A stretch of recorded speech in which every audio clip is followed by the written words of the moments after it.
Patrick, how are you? Very nice to meet you. Now Patrick is going to repeat everybody's names. You can do it backwards if you want. Awesome. What is this? That is a cup for the Patrick Phillips Show. You want to give that to somebody? Yeah. Sure. We'll do it. Let's do Patrick some trivia. What is it? What's your show? That's my talk show. It's all pop culture, infotainment, and people like Paul. Nice. So, you know what? Let's do this. Let's do. You have some cool trivia that only your biggest fan in the whole wide world would know. I want this mug. It's a cool mug. Thank you. You know what? I brought some, and we'll get this one in here too. I brought some cool things from Stargate, from my time on the set. Some call sheets and some sides, and I'll sign them off for you guys. And so I have some trivia questions about this, and then we'll add Patrick's mug, and I'll sign that for you too, and Patrick will sign it for you too. That's awesome. Are you here for the whole panel? I am. I'm here for the whole thing. God. That's what they're thinking. You have a review. We're like, okay, you're done. Anyway, great. Well, thanks for having me, first of all. It's a Friday, and you know, it's a little sore, which is kind of nice in actually some ways, because you get a chance to kind of see everybody, and some great people came by the booth and hung out. Lots of familiar faces, and some people I had never met before. So, if I tell a story that you might have heard before, forgive me, because a lot of people haven't heard them. So, and I only have so many stories. That's the thing. But you know, I live in Vancouver now, and that's where we shot Stargate, and had an awesome time doing it. It was an amazing show to work on. I'll tell you a little bit about my history. I'm one of 7 kids, 6 boys, 1 girl. She's in the middle. God bless her. And I was born in Scotland, in Paisley, Scotland. And thank you very much. And you know, I'm the only actor in the family, so when I started to get into acting, I did a teaching degree. And my parents were like so proud of me. He's a teacher, fantastic. They had very thick Scottish accents. He's a teacher, that's great. Bloody fantastic stuff, he's a teacher. And I said, Dad, well, you know, I'm kind of pursuing acting. What? I'm pursuing acting. Acting? What are you acting at? I said, oh no, you know, I'm doing, you know, little parts on television shows, and doing some theater and things like that. He's like, all right, man, whatever, you know, whatever you're doing, as long as you're teaching. And then I got a job offer to take a full-time teaching job in Toronto, and I said no because I was pursuing acting. And he's like, what the hell are you doing with acting? What kind of game you playing? For God's sake, you're a teacher, teach. I said, you all told me whatever I do, I should love what I do, right? He's like, oh, fair enough, right? So then I moved to Vancouver, and I got a part on a show called The X-Files. Yeah, well, that was a great show, and it was very popular when I got the first part. I did a couple different episodes of it, but this particular part I got on the show. I called him up and said, Dad, Janet, it's Paul on the phone. He goes, what are you doing? I said, I got a part in a show on The X-Files. He goes, X-Files? That's a popular show on television. He says, how much do you make doing that? And I told him, he goes, that's bloody fantastic, the acting. Great stuff, man. Paul's an actor, fantastic. Years later, you know, he starts getting down the terminology about, you know, if you get an acting job, it's called a gig and things like that. And so I said to him, I said, listen, every time I call, he goes, Janet, Paul's on the phone, any gigs? So I told him, I said, listen, Dad, I got a part. Janet, Paul got a part, what is it? I said, I'm playing a doctor. Playing a doctor in the house, very nice. That's fantastic. Scottish doctor. Scottish doctor, Janet, Scottish doctor. Oh my God, that's fantastic. In the background, what is it? Stargate. What? Stargate. What? Stargate. Star Trek. I said, no, Stargate. Star Trek. I said, no, Stargate. Star Trek. I said, no, Stargate. Stargate Atlantis. It's not bloody Stargate. It's Star Trek. I've been watching it for years, man. I said, Dad, no, it's Stargate. It's not. I said, Dad, I'm the one doing the damn show. Don't raise your voice to your old man. Here's your mum. Janet, Paul's in the Star Trek. Are you in the Star Trek? Yes. Yes, I am. Try watching an episode of the show with my family. It's crazy. They came out to the set, and I brought them to the set and everything, and they were very excited. Never been on a movie set before, you know, and it's the Bridge Studios, and it's a big deal, and everyone was super nice to them, got them the headsets to watch the scenes.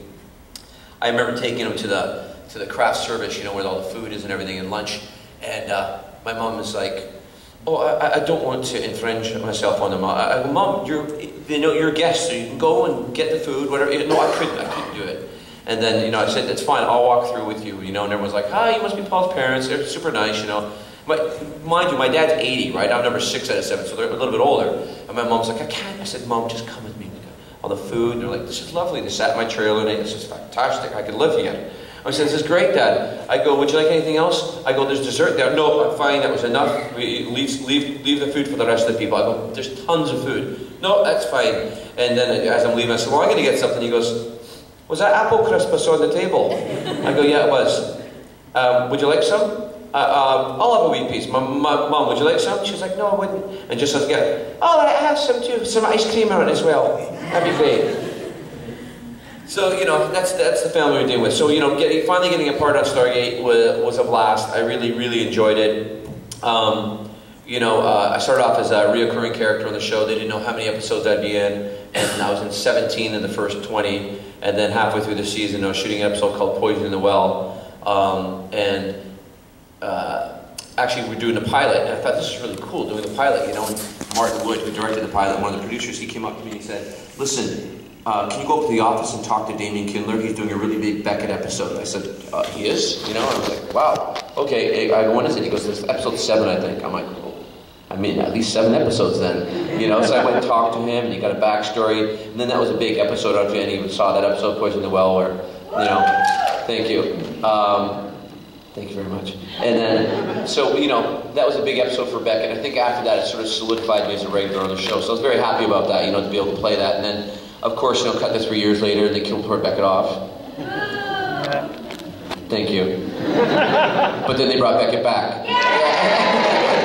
Save Carson. Yeah, Save Carson campaign, you know, which was amazing. And, you know, I remember I was down in Los Angeles and my brother called me and says, do you know there's like a rally going on for you? I'm like, what? He goes, at Bridge Studios, it's on the news. I'm like, there's a rally? He goes, oh yeah, all these people are flashing their bumps with Save Carson on their underwear. At the gate, there's a piper playing and a drum band. I'm like, what? I go, are you kidding me? He goes, no, it's true. And it was, you know, it was on the national news in Canada. And it was pretty amazing. And all the other actors were tweeting me, and well, they weren't tweeting me back then. They're calling me and saying, you know, this is amazing, there's a rally for you. And then, you know, not long after that, there was a phone call, hey, do you want to come back on the show? I'm like, of course. I mean, killing Beckett was like killing a puppy. Yeah. It's horrible. Horrible. Exploding tumor? Excuse me? Anyway, but, you know, doing the show, I really, it was just a lot of fun to do. I always kind of say it's like playing cops and robbers in space. You know, you kind of go there, and every episode, you're like, where am I going this time? You know, you're going through the Stargate, which is truly the star of the show. And, you know, every episode's a different adventure, and it was just a lot of fun as an actor to play that, and also play a Scottish character, which initially didn't want him to be Scottish, they wanted him to be an English accent. And I said, well, I kind of feel, when I read the pilot, it was so, you know, comedic when I was in the chair and all that kind of stuff. I'm not bloody sitting in that chair. I just sounded Scottish in my head. They wanted an international flavor. And then the casting director said, no, you can't do Scottish. Tell him to do an English accent. No one will understand him. I said, well, there are educated Scottish people. They don't like that. And so when I went to audition for it, the casting director was a great guy, but he's sort of persnickety a little bit. And he's like, what accent are you going to do? And it was just me and him at the Bridge Studio in a trailer that was for maybe from here to, not as long as this table, a small little trailer like that's on the lot. And, you know, it's kind of weird because half of it's a waiting room, so all the other actors can hear through the paper wall what you're doing. So it's kind of odd, and I remember going in, he goes, okay, what are you going to do? I said, I'm going to do an educated Scottish accent. He's like, fine. So he's already mad at me. So there's 3 scenes. I did the first scene, and he's like, that was good. I do the second scene, he goes, good. I do the last scene, he goes, all right, that was great, get out. Then I got the first phone call. I was the first one they cast on the show, which is pretty cool, and a Scottish accent. So I think sometimes, you know, you got to stick to your guns a little bit, you know, when you really truly think so, you know, believe in something. So I think it'll be kind of neat. So we'll see what happens with that. Since then, you know, since Stargate happened, got married, had a little baby boy 10 weeks ago. Well, my wife had him. My nipples are killing me from the breastfeeding, but besides that, it's been going great. Yeah, that's a great thing, and I've been working, you know, on lots of different projects. You know, I just did an episode of Fringe. I don't know if you guys had a chance to see that last episode. And I'm kind of reoccurring now on Once Upon a Time, playing a very different character. the Knave of Hearts in Wonderland. It's kind of interesting. It's fun, but I'd love to take some questions. If you guys have any questions, if I can answer them, I'll do my best, and if I can't, call security. All right? Fair enough. Anybody have a question? You can step up to the mic or you can just yell it out. Are they going to kill you off in Once Upon a Time? I hope not. Somebody came up to me and just, do they kill every character you play? I'm like, not every character, but yeah, lots of them. Yeah, I don't know why that is. When I read a script like, oh, and he dies. Thanks. Yes, sir. What was your reaction to that? Because I know that a lot of people, they don't know what the future of their character is until they get the script. And so what was your reaction? Was it just, oh, well, there goes that one? And was there a little more attachment to it? Well, yeah, I mean, you have a lot of attachment to it, especially the way my character came about, you know, like, it was so, you know, the character became so popular, that's why they made me a regular, and that's thanks to the fans, you know what I mean? And so, and I think it was at the height of the popularity of the character, so they called me into the office. I had no idea, and they said, listen, we're going to have to, we want to talk to you, and I thought, oh, they must say I did a really good job in the last episode or something, right? And they called me up to that, and all the producers were in there, and like, we're going to make a change to the show, and you know, it's going to be you, and we have to kill off a major character, and unfortunately it's your character. I'm like, what? I was like, wow, is this a joke? And they're like, no, this is what we're going to do. I'm like, okay. I said, I got to be honest with you, I was shocked, and I think the fans will be shocked, but you know, I appreciate the opportunity. What are you going to say? What are you going to do, right? So then when I got to my trailer after that, I said, there's one thing I'm going to tell all the other castmates. Do they know yet? They're like, no. So I went and told them all, and they were like blown away. And the whole crew was like, what? And then I read the script, which was waiting for me in my trailer, which is, you know, kind of weird. And you kind of see how you die in the script. But I said, okay, you know, I appreciate the opportunity. You know, it was something that was supposed to be a reoccurring character, and all of a sudden it became a bigger thing, and it's been great. Get it, it's your show, whatever you want to do. But then when we shot the episode, they said, here's the catch, we're shooting that episode and then we want you to be in 2 more because we're shooting them out of sequence. So after I shot that episode, came back and did 2 more, but I had already died. So the whole joke on the set was like, dead man walking. You know, constantly. I'm like, ah. But, you know, I just said, you know what, if I'm going to do this episode, I'm going to knock it out of the park, you know, and people are going to be sad and pissed off. And guess what? It worked. Sad and pissed off. And then I got a phone call. Would you like to come back on the show? And I'm like, sure. I didn't want to leave the show in the first place. So, you know, I came back, and I thought it was kind of cool and clever the way they came back. I came back, only sci-fi, right? From an exploding tumor to a clone. I'm like, okay. And he told me, Joe Lazzi told me the storyline. I thought, okay, that's really interesting. So I came back, and the fans were very, very happy, and I was very grateful. And then, you know, we went to season 5. I think I did 5 episodes in season 5, and then I think there's more hopes to kind of have me heavier if we went again, and then they canceled the show. So for me, it was kind of weird when they canceled it, but not that my emotional attachment had gone a little bit because I'd already been killed off once. But I think everybody was surprised when they canceled it, including me. And I think the ratings were so strong. It's just they make decisions like that for whatever reason, you know. They want to try something different. That's what happened. Yeah. Anyway. I got a question, Paul. You mentioned Star Trek earlier, and yes. I know that you auditioned for Scotty for J.J. Abrams' Star Trek. Can you talk to us a little bit about that whole process? And yeah, sure. For those of you who don't know, I was in the, you know, had a cameo, let's say, in the last Star Trek movie. It's funny. I had, as Patrick said, I had read for Scotty, and you know, that went really well. They really liked what I did, you know, and James Doohan's family kind of publicly endorsed me to play the part, you know, and I thought, well, that's pretty cool, you know. I'd never met him before, so it's Chris Doohan, and they said, this guy's Scottish, he looks like my dad back then, and, you know, it's true, like, you see pictures, and I thought, this is a great opportunity, you know. So I went down to meet casting and stuff, and they were, you know, we really like what you did, and wow, you got a crazy fan base. I'm like, yeah, I know, the Stargate fans are, you know, they love it, and they said, well, that's fantastic. Then the casting director said, listen, if that doesn't happen, would you be interested in playing anything else? I said, well, of course. I mean, it's a J.J. Abrams movie, of course I would, but, you know, obviously I'd love to play Scotty, you know. And so subsequently it went to Simon Pegg, which he's a fantastic actor, and I think they had already had that in the works already. It was just, you know, see what happens. But then I was driving back up, and I was in Oregon in my Jeep, and my manager called and said, listen, J.J. Abrams' office called, and they want to see if you'd like to, do a part in the Star Trek movie.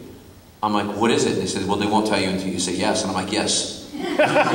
So then, I got the information, and then I did, you sign off. And it was very, it was really cool working on the set.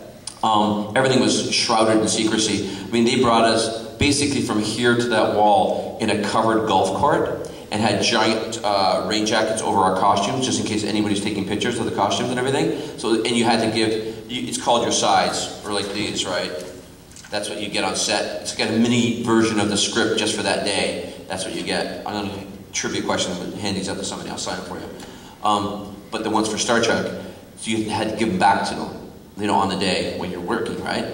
But we shot a gigantic hangar that built blimps, so it was a massive. And I remember meeting the first AD, his name was Tommy, and he's Scottish. And he says, are you Paul McGillion? I said, he goes, for God's sakes, man, I heard great things about you, I had Simon Pegg in mind. JJ was just happy to have you in the movie. Then J.J. Abrams comes over, such a nice guy, comes over and he says, listen, Paul, thank you so much for doing this. I'm sorry it's not bigger, it just, it's great. I had Simon in mind. I'm like, dude, I'm thrilled to be on the movie, thanks. He goes, come check out the spaceship. So we're walking around, I'm like, I'm going to myself, doesn't he have anything else to do? I mean, this is amazing, what I mean?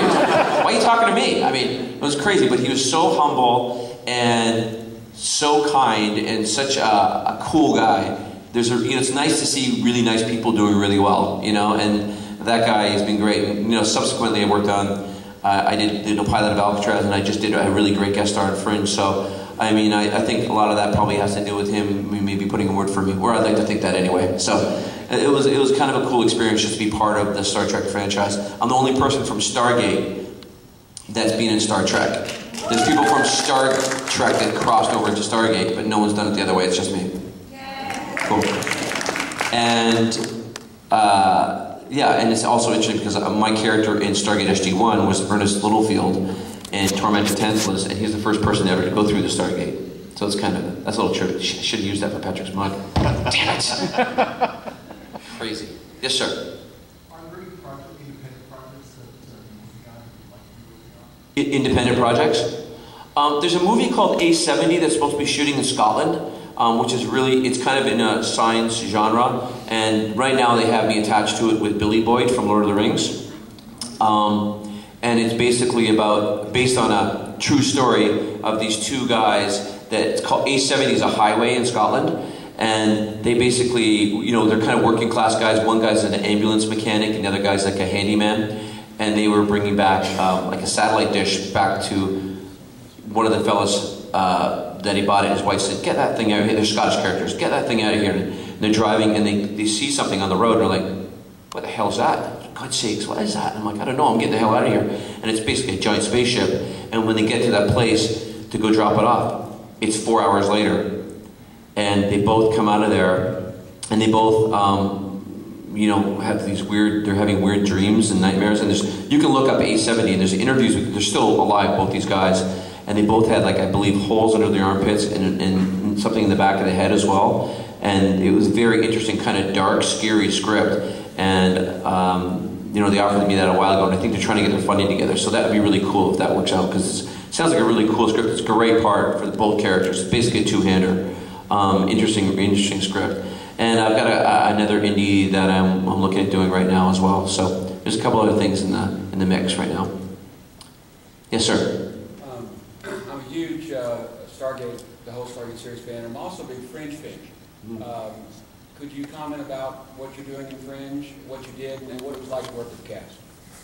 The cast on Fringe were amazing. I played a character called Edwin Massey in the 3rd episode of this season. Has anybody seen it?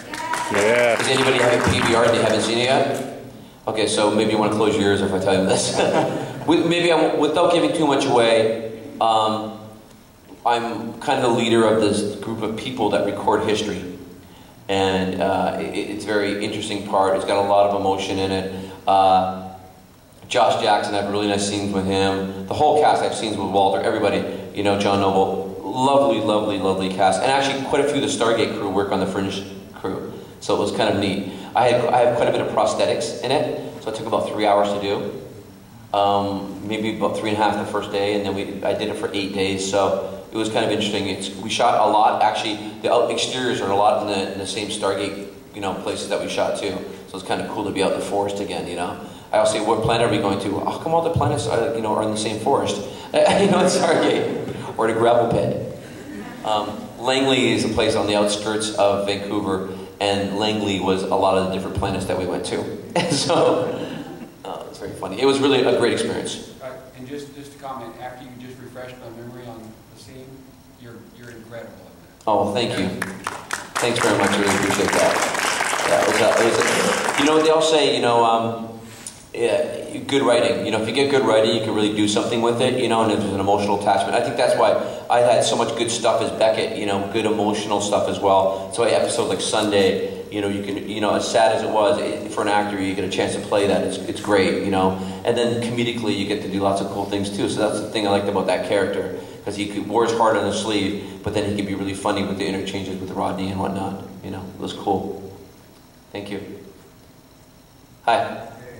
Good, how are you? Good. Is there any genre you won't do? For some reason, they will not hire me for porn. I don't get it. I try to get it. Literally. I don't get it. Yeah, you know, it depends on the script. There's some, you know, there's some things that I'll read. I'm like, you know, sometimes I'm like, I don't want to do that, you know. Like a lot of those movies that are just like, I've done some questionable movies, you know what I mean? Sometimes, you know, for example, one person is mentioning this movie called Gretel, Witch Slayer, that I did. Have you guys seen that? Yeah. You're one of 4.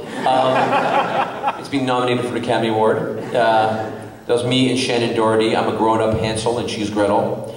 It was one of those... Hey, they all can't be winners, right? You know, sort of a grown-up...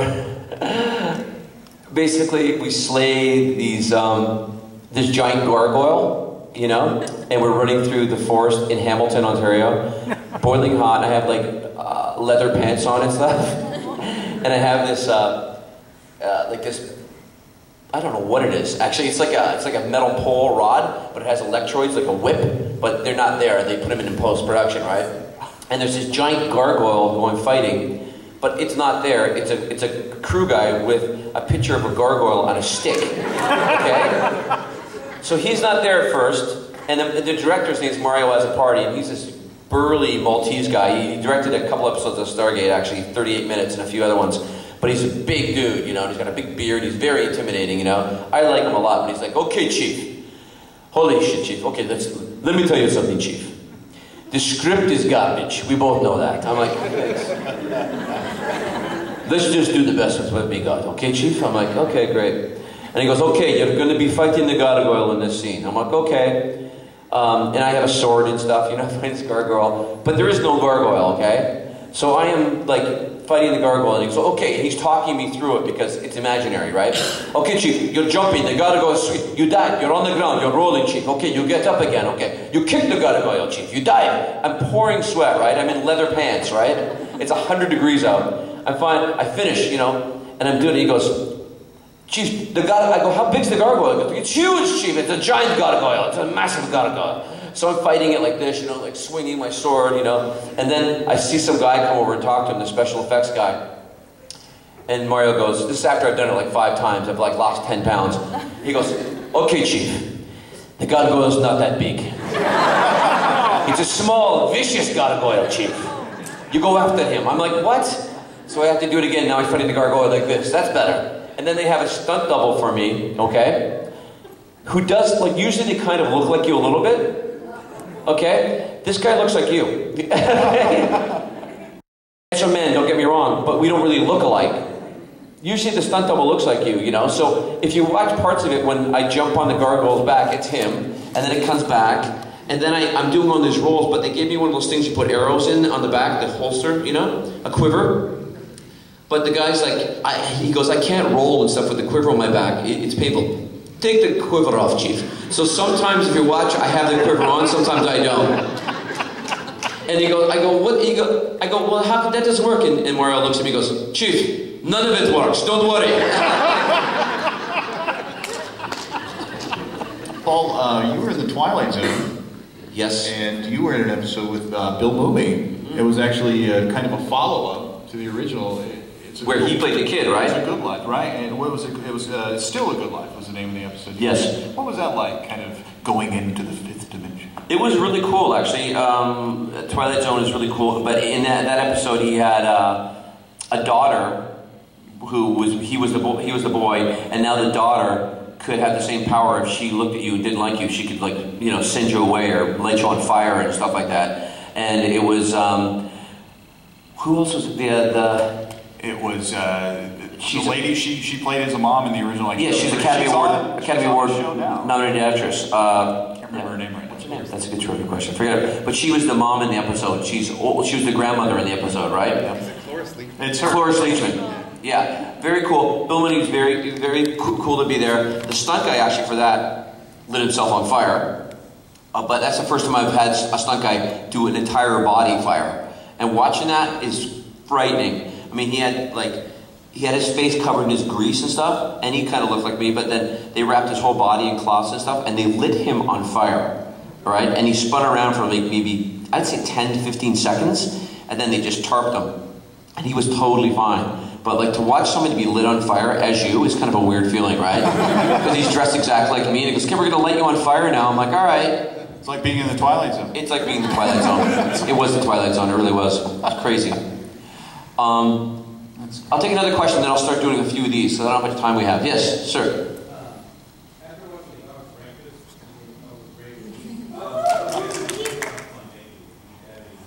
Yeah, Dog's Breakfast, for some of you who have seen it and some of you haven't, it's a movie that David Hewlett wrote, directed, and starred in, and it was with myself, and Rachel Luttrell's in it, and Christopher Judge, and you know, David and Kate Hewlett, who's awesome, and I played three characters in it. I played this guy Ryan, who's a kind of a soap opera actor, a sci-fi soap opera actor, and then I also played Detective Morris, who is a female. So David made me, you know, dress in drag, which is probably a fantasy of his. After kissing me in duet with the worst breath ever. So yeah, he made me, you know, I shaved my legs, I did everything, and I put the heels on, and when they're putting the makeup on me and stuff, I'm sitting there going, I look pretty hot, actually, you know, and then I put the wig on, I'm like, I look damn good. And then I put the bra and the shoes on, I'm like, I look like a linebacker. It was cool, and they kept on trying to cover my hands up because I look like a man. I'm like, David, I look like a man anyway, they're gonna know, right? So then we're trying to pick a voice for the character, and at first I was doing kind of like a New York accent for the girl, and I said, no, I go, how about I play a Scottish woman? That's kind of an homage to Stargate. He's like, perfect. So I did it as a Scottish woman, but I remember one scene in particular, David's in the bathtub, and Detective Morse is trying to find him, and next scene is he jumps out the window, and he's lying in the mud, naked, with soap suds all over his bum, and I'm standing there over him, looking at him like he's caught, and they're just, okay, it's pouring rain, right? And they want me to hold an umbrella over David just until they roll because the rain is taking away the soap suds on his butt. And I'm like, absolutely, I'll hold that because I do not want to see that anyway. And then the camera guy goes, oh shit, we're out of film. I'm like, what? And he goes, you gotta just stand here. And it's pouring rain in Vancouver. So I'm standing there with my high heels on over David, who's naked, and looking at me on the ground like this. And I'm kind of looking at him, and I look down at him, I'm just like, God, what am I doing? And I look at him, and I go, this better be funny. He goes, I know, right? And then just as he says that, I sink into the mud in my heels like this. I'm like, Jesus. But it was thankfully funny, and a lot of people really like it, which is cool. It's one of the kids can watch it too, which is nice. You know, I like that. Any other questions? Trivia time? Yeah. Trivia time. Okay. Okay. What do I got here? Okay, that's cool. Okay, this is a call sheet, and I'll sign this for you. And this one has this is from the production office. You may get a call from some sci-fi marketing about something. I don't know what it was. There's an episode called Instinct, if you remember this one. But it basically has, you know, all the different people that are on it. And actually, I'm not even on this one, but that's fine. Jason Momoa, Rachel, David, Joe, Steve Demopoulos, Tom Bates. I'll sign it though. James Bamford's on there. I'm in the episode though, but I wasn't that particular day of the episode. But I will sign it for you guys. Cool thing to have. This is what you get when you leave set the day for the next day. It tells you what you're shooting and all that kind of stuff. It's a cool little thing. It tells you all the scenes that were shot that day and stuff. So I'm gonna have a little trivia question for this one. Okay, let's see. Okay. Okay. Name, okay, and whoever gets it first, Patrick will watch for me, okay? All right. Name the episode after Beckett died in which they found him first. Go, just say, yell it out. Back here. Yes. Close? Yes. Okay, so come after I finish talking, come to me and I'll personalize it for you, okay? What's your name? Rabbit. Oh, yeah, Rabbit. I can't even see, I'm going blind. All the way back here was late, I'm sorry. That's all right. Okay, cool. All right. This one here, these are sides from an episode called Critical Mass, okay? And these are what you have on set. You know, you get little for that day. It's kind of a neat little souvenir. You know, I've handed these things out at charity auctions and often get like a ballpark of like $300 or $400 from charity for something like this. So, Paul, did you keep stuff from the set? pardon me? Do you have a lot of stuff from the set, like costumes? I have the Stargate in my house. I have Joe Flanagan's hair product. And there's a lot of it, trust me. I have David Hewlett's costume. Sweet. I have Jason Momoa's sword. No, I don't. But he does. I think Jason took everything from the set. I have my costume with the Scottish flag. I have a couple of earpieces, you know. I have lots of scripts and things like that that I've kept. I've given a lot away to charity too. So, you know, it's dwindling slowly. But anyway, the question for this one, okay. Okay. This is a tough one, actually. Dr. Beckett, it's a two-part question. You have to say where Dr. Beckett is from and what city. It's a tough one. Anyone? He's from Scotland. No. No. That's where I'm from. Gretna Green. Pardon? Gretna. No. No. No. There's only 10 more. The first part, it's two words, kind of one word, but the first part is actually a name and it starts with K. You got it? Did you say Kenmore? God, you're lovely. Yes. Kenmore, Scotland. What's your name? Sorry?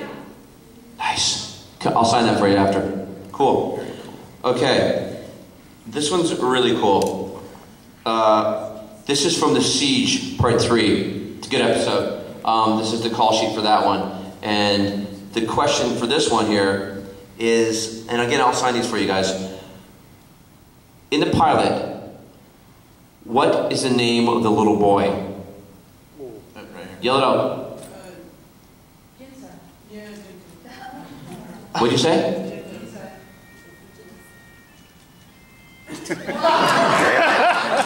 That's awesome. It's close. That's very close. That's not quite it. Jinto. You got it. That's for you. What was it that you had said? You should, I think. I think I said Jinso. Okay, I'm going to give you something too. We got you. So you and... You come to see me, I got another one at my table, okay? I promise.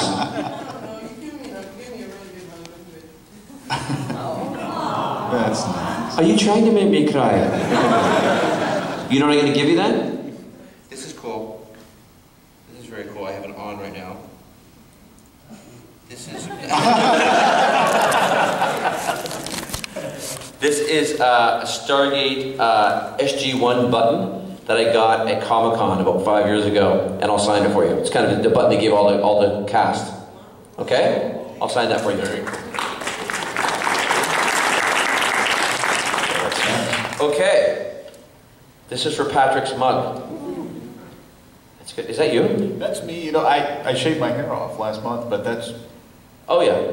Yeah. That's good. Animate myself. That's cool. Thank you. I like it. Appreciate it. Okay. This is for the Patrick Phillips Show. What is the name of the girl that was Dr. Beckett's love interest in Poison the Well?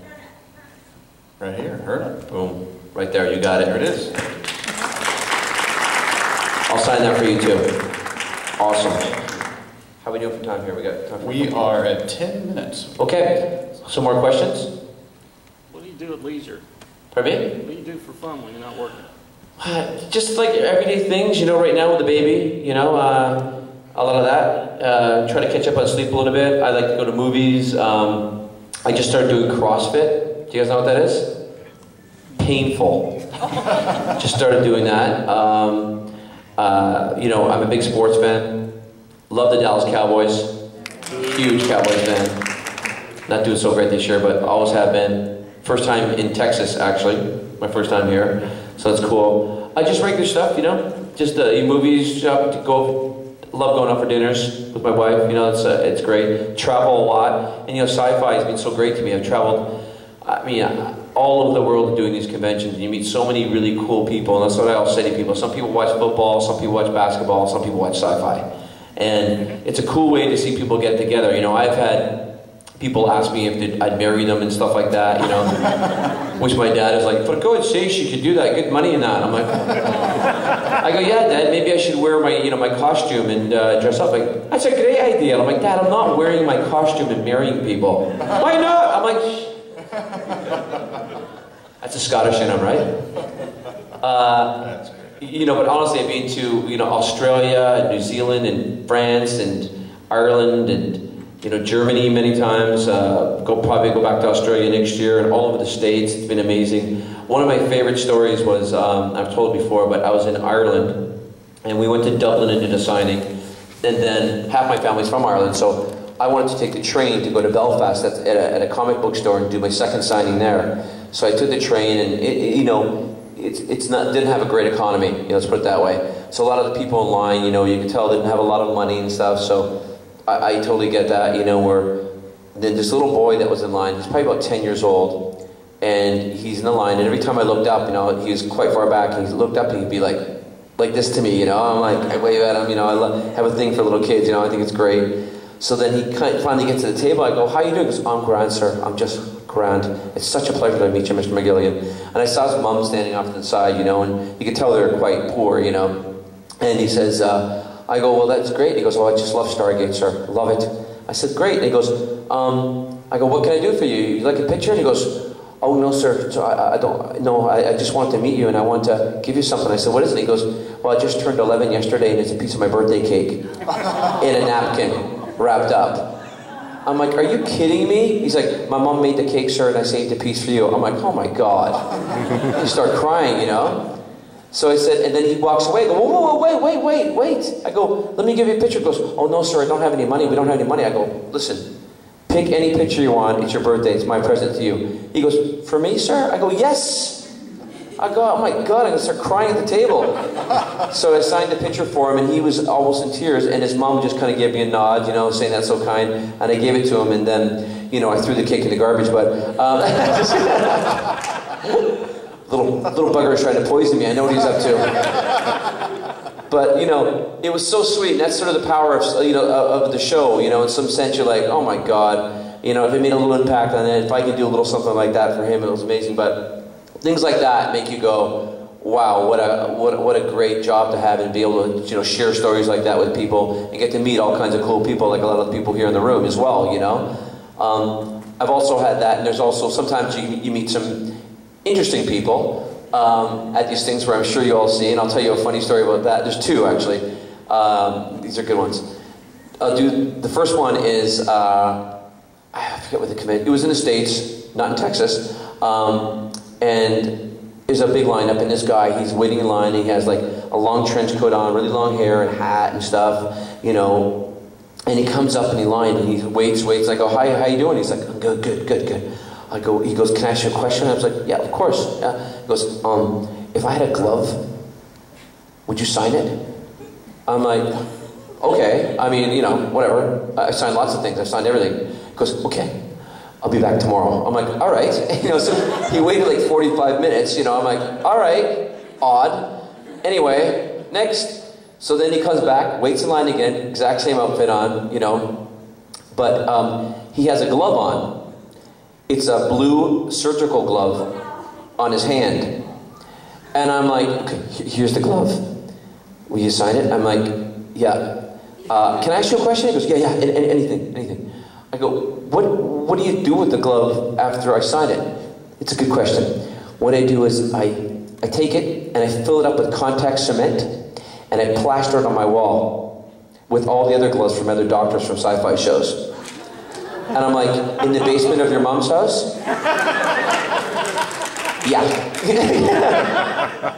I'll go, okay, I'll sign it. So Paul McGillion, Dr. Carson Beckett, help me. That's what I wrote on it.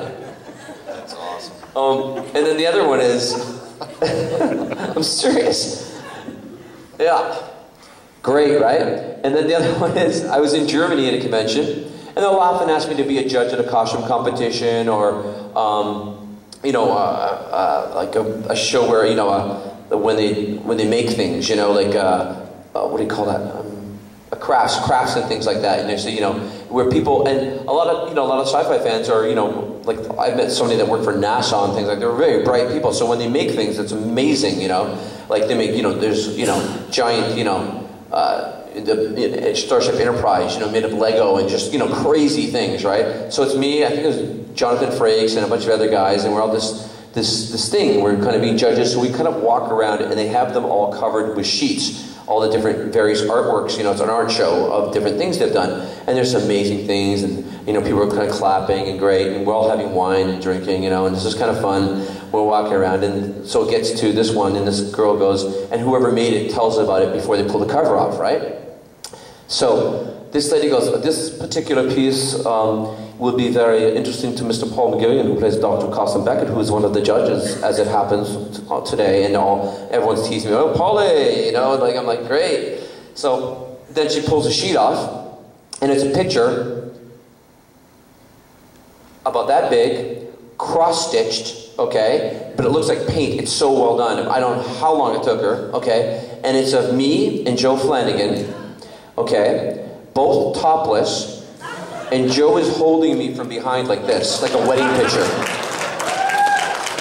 And my face is like, she pulls it off, and I'm like, drinking I'm like, shh. And all the other guys, like, all these other actors, and Jules Day was there, and they're like howling, right? And she's like, do you like it? Do you like it? I'm like, I go, well, I look pretty built. She goes, yes, Beckett's fit. I'm like, I said, but I don't understand why first, Shepard is holding me, and we're both topless. Why not? You're comrades. You care for each other. I go, but I just don't know if they'd be doing that. I don't think they'd do that. She goes, why not? I go, I don't know. They're both topless and holding each other. Yes? What's the problem? I'm like, all right, anyway. Anybody else? I think we've got time for about one more question. One more question. Right here. We'll take two. Okay. Yeah, you go ahead. Was at a convention where Amanda Tapping was asked, what's it like to go through a Stargate? Oh, yeah. So, just with that in mind, what's the most bizarre question where it's like, okay, are you quite in touch with where we're actually at here? Oh my God, there's so many. There's so many.